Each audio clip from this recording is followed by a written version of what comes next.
The hum of the central server room was always a low, vibrating growl that settled deep inside a man's chest. To anyone else, it was just the deafening noise of thousands of microprocessors churning financial data for the global markets upstairs. But to Arthur, that mechanical roar was a living, breathing entity. He stood in the dim, damp corridor of sub-basement 4, his calloused fingers lightly touching the cold steel of turbine number 4.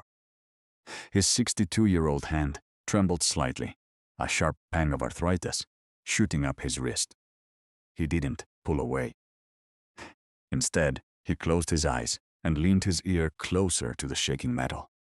There it was, a faint, rhythmic scraping sound, a tiny, high-frequency hiss that occurred exactly every 12 seconds.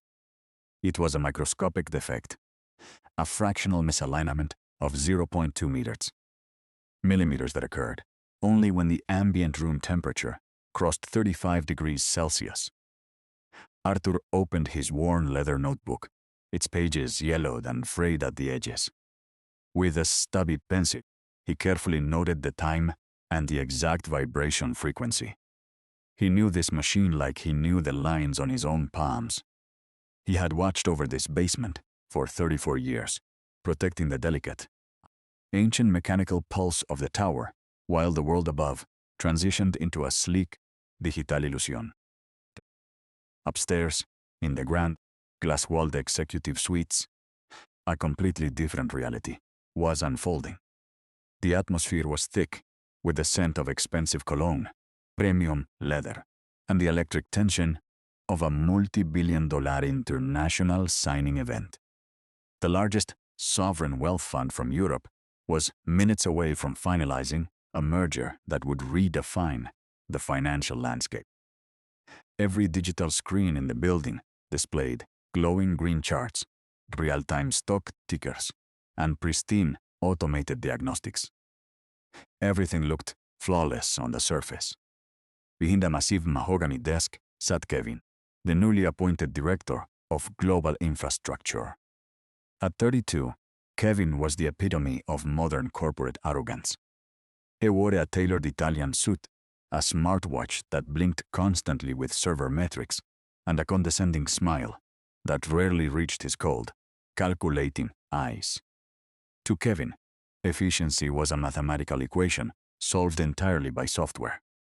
He didn't believe in human intuition, and he certainly didn't believe in the old men who worked in the dark corners of the building. Kevin looked up from his tablet as Arthur walked into the office, holding his grease-stained uniform cap in his hands. Arthur's boots left faint, dusty footprints on the immaculate plush carpet. Kevin's brow furrowed in immediate disgust. He didn't offer Arthur a seat. He didn't even acknowledge the old man's presence for a long, agonizing minute, intentionally letting the silence stretch to reassert his absolute authority. Arthur cleared his throat softly, his voice gravelly from decades of breathing in industrial dust.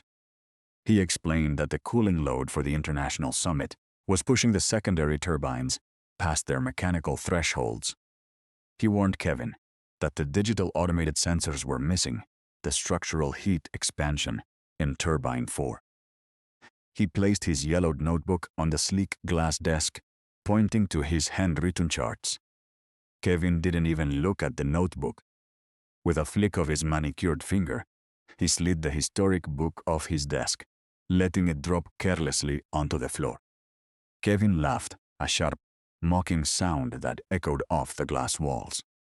He told Arthur that his little drawings and old superstitions were completely irrelevant in a Tier 4 automated facility. He stated that the entire tower was now monitored by an artificial intelligence network designed in Silicon Valley. He looked at Arthur's old brass master key hanging from his belt and told him that his time was officially up. Kevin pulled out a pre-printed termination notice and slid it across the desk. He informed Arthur that his position had been eliminated to optimize operational costs. He ordered him to hand over the brass master key immediately and clear out his locker before the international delegates arrived. Arthur stood frozen, the words striking him like a physical blow. His chest tightened as he thought about his daughter, Clara. Clara was 21, a brilliant, hardworking medical student who spent her nights studying under the dim light of their small apartment. She had just been accepted into a prestigious clinical residency, a crucial step that required an expensive tuition payment due at the end of the month. Arthur had promised her he would cover it, planning to take on every available holiday and night shift in the sub-basement. His job was the only anchor keeping their fragile lives from capsizing. He looked down at the termination paper, his throat completely dry. He didn't beg for himself, but he swallowed his pride and softly mentioned his daughter's education. He asked for just one more month, just until the summit concluded, and Clara's tuition was secured. Kevin's expression remained utterly merciless. He leaned forward, telling Arthur that the corporate world was not a charity for the uneducated. He said that if Arthur couldn't afford his daughter's tuition, she should drop out and find a trade, instead of wasting money on dreams above her social station. The cruelty of the comment hung heavily in the air. Arthur's jaw tightened, his fists clenching at his sides as a rare spark of anger flashed in his eyes. But he looked out the window, thought of Clara's bright smile, and forced the anger down into a cold, silent resolve. He slowly unhooked the heavy brass master key from his belt and placed it on the desk. He bent down, picked up his fallen notebook from the floor, and wiped the dust off its cover. Without saying another word, he turned around and walked out of the executive suite, leaving his dignity intact. Down in the maintenance locker room, the air was cold and smelled of old oil. Arthur carefully folded his worn gray uniform and placed it inside his small metal locker. His hands shook as he packed his few personal belongings into a small cardboard box. He included an old framed photograph of his late wife and a small drawing Clara had made for him when she was 7 years old, depicting him as a superhero holding a giant wrench. As he taped the box shut, the locker room door pushed open. Clara walked in, carrying a warm, home-cooked meal packed inside a scratched plastic container. She had spent her afternoon preparing it, knowing her father had a grueling double shift ahead of him. She froze when she saw the cardboard box and the empty locker. Arthur looked up, trying to force a reassuring smile onto his tired, lined face. He told her that the company was transitioning to a new system and that he was being given an early retirement. Clara looked at his eyes and instantly knew the truth. She saw the termination paper sticking out of his coat pocket. Tears welled up in her eyes, not because she was worried about her tuition, but because she knew how deeply her father loved this building and how much of his life he had poured into its foundations. She dropped her bag, walked over, and wrapped her arms tightly around his neck. She whispered that they would find a way, that she could take a break from medical school and work 2 jobs to support them. Arthur held her close, his rough, arthritic hand gently patting her hair. He told her that a father's job is to protect his child's future, not to steal it. He promised her that as long as he could breathe, she would never have to give up on her dreams. They walked out of the building together, holding the small cardboard box between them, stepping out into a sudden, torrential downpour. Across the street, Arthur paused and looked up at the towering monolith of glass and steel. The top floors were ablaze with bright, golden light, completely oblivious to the storm raging outside, or the old man standing in the rain. Meanwhile, back inside the control room, Kevin was celebrating. He threw Arthur's brass master key into a desk drawer and pulled up his real-time cost-saving metrics on a massive projector screen. He initiated the full digital automation sequence, forcing the cooling systems to run at maximum capacity to ensure the comfort of the wealthy delegates arriving on the top floors. The digital dashboard flashed a bright, reassuring green. But deep in the bowels of the earth, in the dark corners of sub-basement 4, the automated cooling valves remained rigidly shut. Turbine number 4 began to spin faster, its internal temperature creeping past 35 degrees Celsius.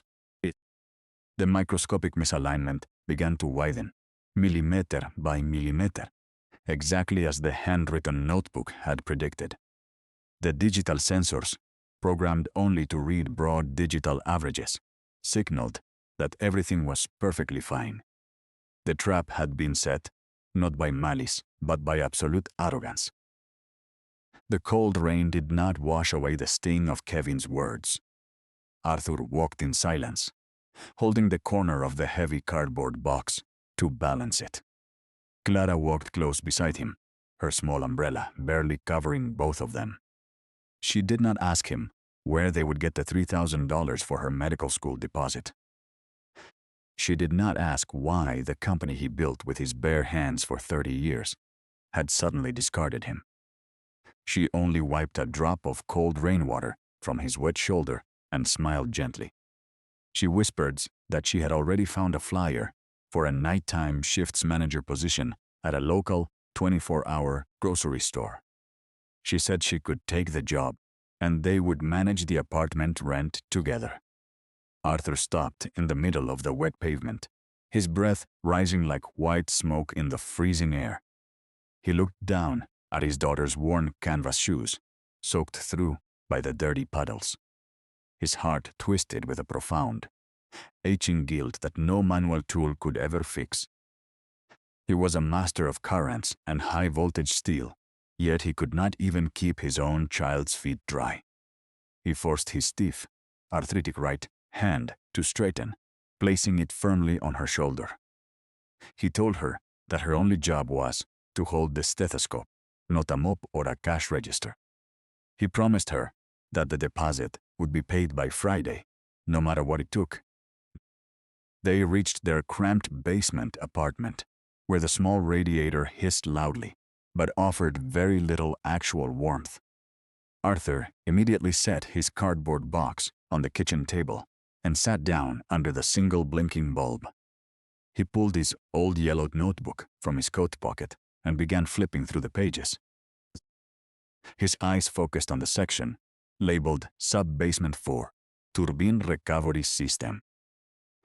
He knew the digital upgrade Kevin installed was flawed from its architectural foundation. The new sensors were programmed to read linear data, averages over 5-minute intervals. But mechanical pressure did not build linearly. In high-temperature environments, Turbine 4 experienced microthermal expansions that happened in sudden, violent bursts, lasting less than 3 seconds. If the automatic pressure valve did not release manually within those 3 seconds, the entire cooling loop would experience a catastrophic thermal lock. Arthur checked the weather forecast on his old flip phone. Tomorrow, a massive summer heat wave was predicted to hit the metropolitan area, sending temperatures above 40 degrees Celsius. The luxury tower above would demand thousands of tons of air conditioning to keep the VIP international delegates comfortable. The servers would run at maximum computational load. The basement would turn into a raging furnace. Arthur picked up his stubby pencil, his arthritic knuckles aching from the cold dampness of their apartment. He wrote a final warning note on a clean sheet of paper, detail by detail, listing the exact manual steps required to bleed the emergency pressure line. He folded the note carefully and slipped it inside the front cover of his notebook. He decided he would leave the notebook on the main control desk tomorrow morning before his access badge was officially deactivated. It was not out of loyalty to Kevin or the billionaire real estate investment trust that owned the tower. It was because he knew the junior maintenance kids who worked the morning shifts downstairs. They were young boys with families, boys who did not understand the explosive force of a pressurized steam turbine if it ruptured. The next morning, the financial tower was alive with intense, buzzing energy. Limousines lined the pristine concrete entrance, dropping off international delegates, dressed in flawless dark suits. Security guards in white gloves stood at every door, keeping the public far away from the glass perimeter. Arthur arrived at the employee entrance at 6 in the morning, his old toolbox in hand for the final handover. The security guard at the gate looked down at his screen, then looked at Arthur with an uncomfortable, apologetic expression. The guard informed Arthur that his biometric fingerprint access had already been deleted from the central security mainframe by order of the director. Arthur did not argue or make a scene. He simply nodded, reached into his pocket, and handed his plastic identification card to the guard. He then pulled out his yellowed notebook and asked the guard to make sure it reached the desk of the morning shift technicians. The guard took the worn book, tossed it carelessly into a plastic bin filled with incoming mail, and went back to checking his monitors. Arthur stood on the pavement for a moment, looking up at the towering structure one last time. He felt the subtle vibration of the ground beneath his feet. The primary generators were already cycling up to their maximum frequency. He could hear the distant, high-pitched, mechanical whine screaming through the sidewalk ventilation grates. The tower was inhaling massive amounts of electrical power, preparing for the grand opening ceremony upstairs. Arthur turned around and began walking toward the local scrapyards, hoping to sell his old personal set of professional titanium wrenches to raise enough cash for Clara's tuition deposit. Meanwhile, inside the ultra-modern control center on the 50th floor, Kevin was leaning back in his leather chair.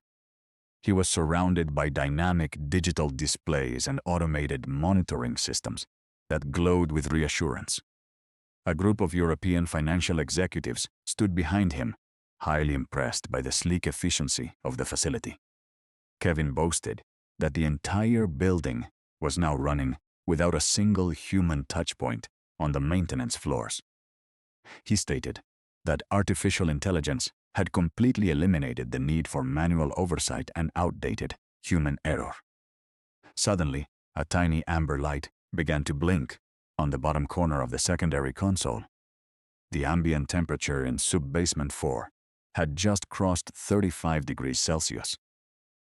The digital sensor registered the change, but because the 5-minute average calculation was still within acceptable parameters, the automated system cleared the warning.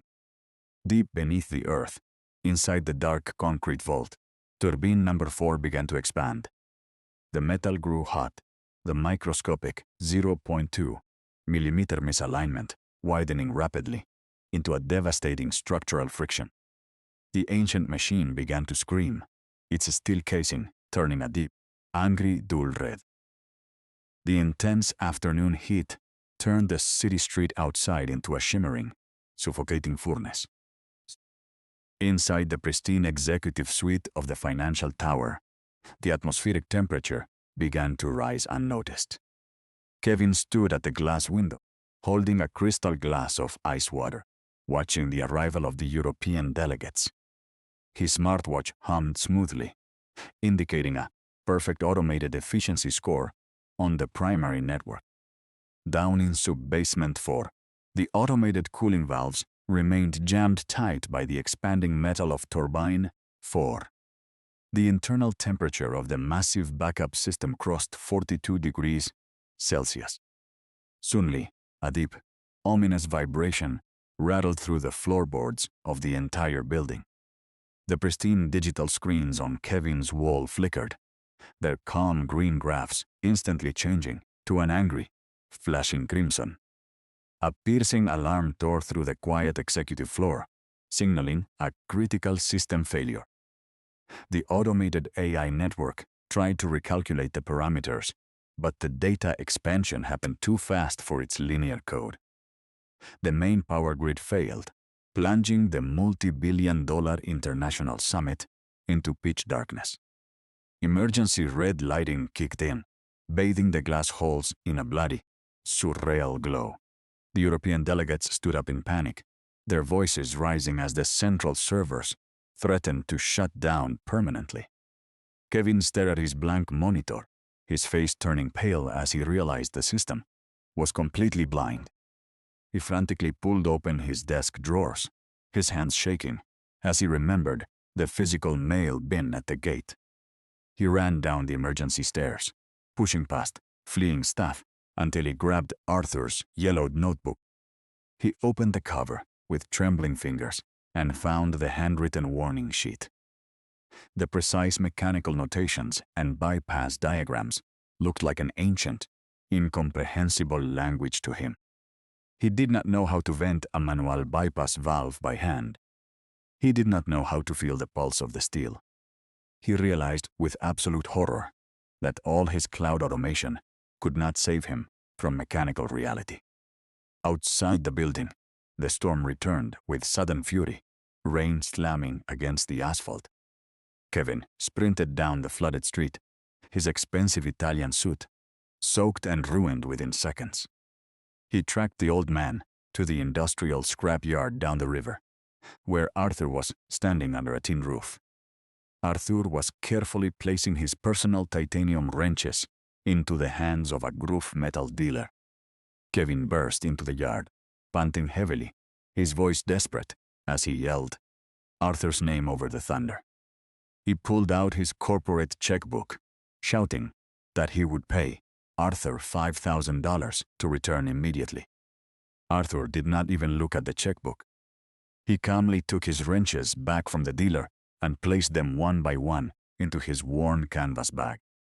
Kevin stepped closer, his voice cracking, as he offered $10,000, then $20,000. Arthur paused, turned his lined face toward Kevin, his calm eyes looking directly into the younger man's panicked soul. He told Kevin that his skill was never for sale to a man who measured human worth in metrics. He stated that he would not move a single step until Kevin delivered a formal, face-to-face apology to Clara. He demanded that Kevin apologize for mocking her dreams and insulting her social standing.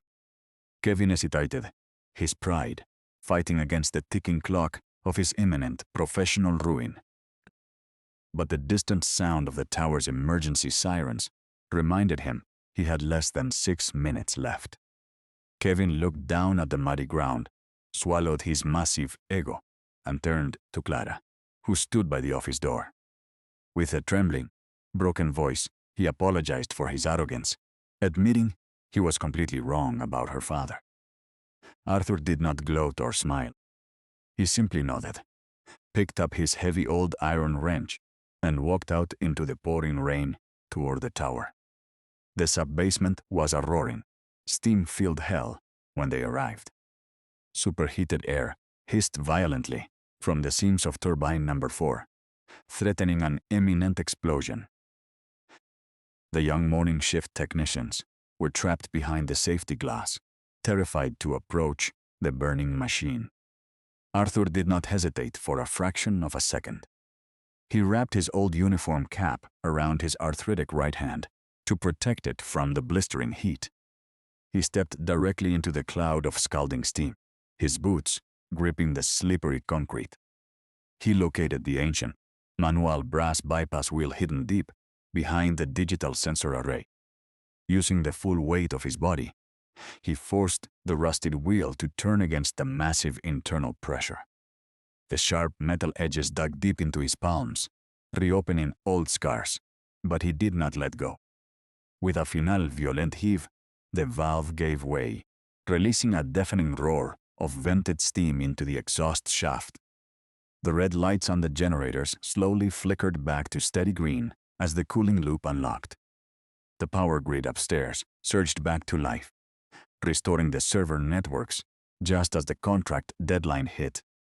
Arthur stepped back from the cooling machine, his breath heavy, his face covered in soot and sweat. He did not go upstairs to receive the applause of the corporate executives or the delegates. He walked back to the locker room, washed his bloodied hands under the cold tap, and signed his final exit terms. The legal department, terrified of a public exposure of Kevin's negligence, granted Arthur a massive severance package. The contract legally guaranteed a full, non-revocable payment of $75,000. The next morning, the sun rose over a clean, rain-washed city. Arthur sat by the window of a small, bright storefront corner he had just leased in their local neighborhood. A new wooden sign outside read Arthur and Daughter, Mechanical Repairs.